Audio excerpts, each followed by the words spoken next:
Hi, this is Tim at the 1916 Company. Welcome and thanks for logging on. If you love this watch, email us, Team Mosso at the 1916company.com for purchase pricing and availability questions concerning this watch. When the Patek Philippe Cubitus launched back in the fall of 2024, people had a lot of questions. How big is it in person? How does it compare to the Nautilus? And many have asked me what I think of it. And now, having experienced both of the launch models in person, I like it quite a bit. So let's just stick to the facts, and it'll be easier for everyone to make his individual choice. The first thing you need to know is that the Cubitus model we are discussing today is the stainless steel 5821 1A-001, so a green metallic dial in a stainless steel case that is rated as 45 but doesn't look, feel, or even measure like that unless you measure it in a very specific fashion. So diagonally, if you look at the diagonals, that is where it measures 45. If you measure it side to side without the crown included, then it's going to be more compact. It's going to be 43.7, although claimed at 8.3 millimeters thick. I measure it at 8.6, and so measuring the outermost link, see how it's rigid? I can't compress the bracelet beyond. So from the rigid outcropping of one side to its opposite number, the total distance across the wrist is going to be 53.3. So let's put it on my wrist, and then I'm going to do some size comparisons to reference watches that are going to give you a better idea of how this really fits. So here it is on my wrist, which is 16 centimeters in circumference. And if you told me this is a 41, I'd probably believe it. One thing it is, unarguably, is quite thin. Comparable to a Nautilus, and by that I mean a 5811 or a 5711, it will slide underneath any kind of a cuff. So it's a versatile watch, and it will be perfectly viable with formal attire. Taking a look down the barrel, you can see that the bracelet flares out on either side of my wrist, meaning I haven't even had to take it in much. So there's a little bit more room to pull the bracelet in if the wrist is a bit smaller. So let's say 15 centimeters circumference wrists and up. Probably not a ladies' watch, but guys with smaller wrists are going to find that this is still a viable choice. Let's take a look at other watches of known dimensions. So you guys know my Sartori Biard SB04. That's a 40 millimeter watch. Side by side, you would not know that this is a 40 and this is a 45. Now let's take a look at my Garrick S6, which is a 41 millimeter watch. I gotta be honest, it looks bigger than the Cubitus. That's a 41. And then finally, my Dan Reuter DR02. That's a 42 millimeter chronograph, and it's neck and neck. So this thing doesn't present or wear as a 45 millimeter watch.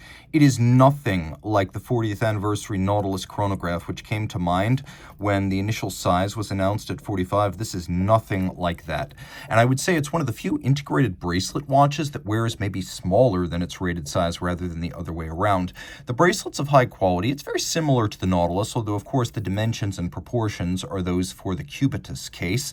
Taking a look, we have the same degree of finish. I've always said Aquanauts cost less partly because the cases are less complex than Nautilus and the finishing less detailed. It's less involved. Whereas with the Cubitus, the finishing and the complexity of the case is exactly as involved as a Nautilus. So these things are comparable in quality, but also the time invested. A little bevel runs from the lug profile down the shoulders of the links. You can see we have polished intermediates, satin finished primaries. As with all Patek bracelets these days, the removable links are fixed by pins and sleeves, and Patek's rationale is that, well, if you've got that system, you know you won't be stripping out any screws and stranding links, and that is true.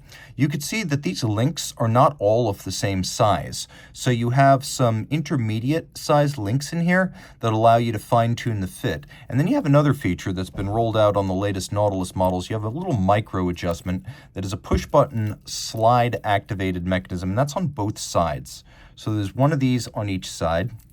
It's definitely easier to operate if you're not looking at it through a camera viewfinder, but it is very convenient. This is the type of thing that Vacheron had going, oh my goodness, 9 years ago on the third generation overseas. Patek Philippe's finally caught up in that regard, and their implementation is quite pleasing as it doesn't add any thickness to the clasp mechanism. Taking a look, you can see little parts of the calatrava across the logo of the company, a twin trigger release. This is leagues beyond the old Nautilus clamshell lock clasp, the twin trigger system, as well as the structural integrity, thickness, and weight of the components.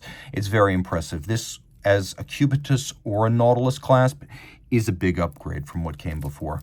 Now, the case is quite thin and flat, and as you can see, there's a lot of Nautilus family resemblance, but it is its own thing. The one question is, why Cubitus? It sort of sounds like the word cube, but Cubitus in Latin does not mean cube. I would say it's best described as a square watch, although of course it has angular edges and it does have more sides than 4, but square roughly describes how it looks and how it fits. Taking a look at the crown, it is a screw down like all Patek watches, with very few exceptions. This is now rated at 30 meters, but with a screw-down crown and case construction that is visually indistinguishable from a Nautilus, I would say that this is the stiff 30. This is the 30 that you really want to swim with. Remember, the pre-30 meter 5711 and 5811, those were 120-meter watches, and I believe that is the real-world hermeticity of this watch. One element that I like is that with a large dial, it has big platforms for luminescent material, and so you can see it's easy to read. It also features a sort of sunburst brushed grain across the lateral striations, and then we've got a frame for the date, which is always preferable to a crude hole cut in the dial. We've got a nice set of white gold hands, date frame, and indices, so they will never oxidize or tarnish. That's the advantage of these white gold components inside the watch. Now, we do have stop seconds. This is the latest 26-330 SC movement,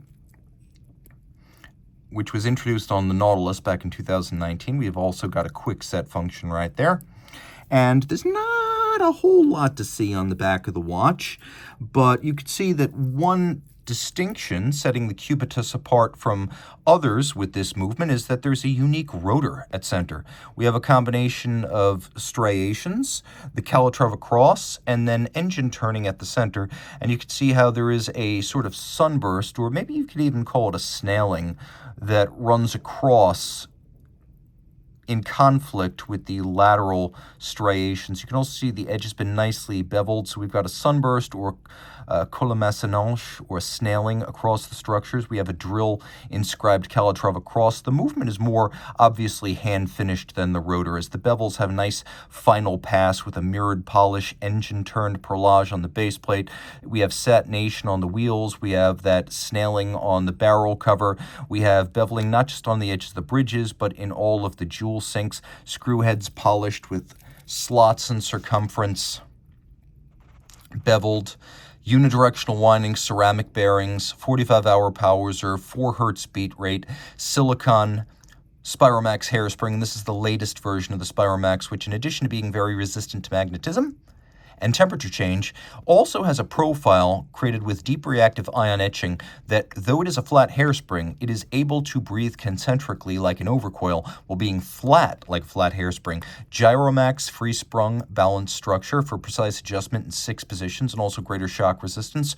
30 joules, and it is rated from the factory as performing no worse than -1 plus 2 seconds per 24 hours. So the Cubitus, not as big as you thought, and in many ways a more elegant watch than I anticipated, with its relatively thin profile, though it is the same thickness as most standard Nautilus automatic models. Because it is broader, it winds up looking thinner, which is a graceful trait that's welcome in any timepiece. So let me know in the description below, what do you think of the Cubitus? This is the new core model. You are looking at the Patek Philippe Cubitus 5821 1A.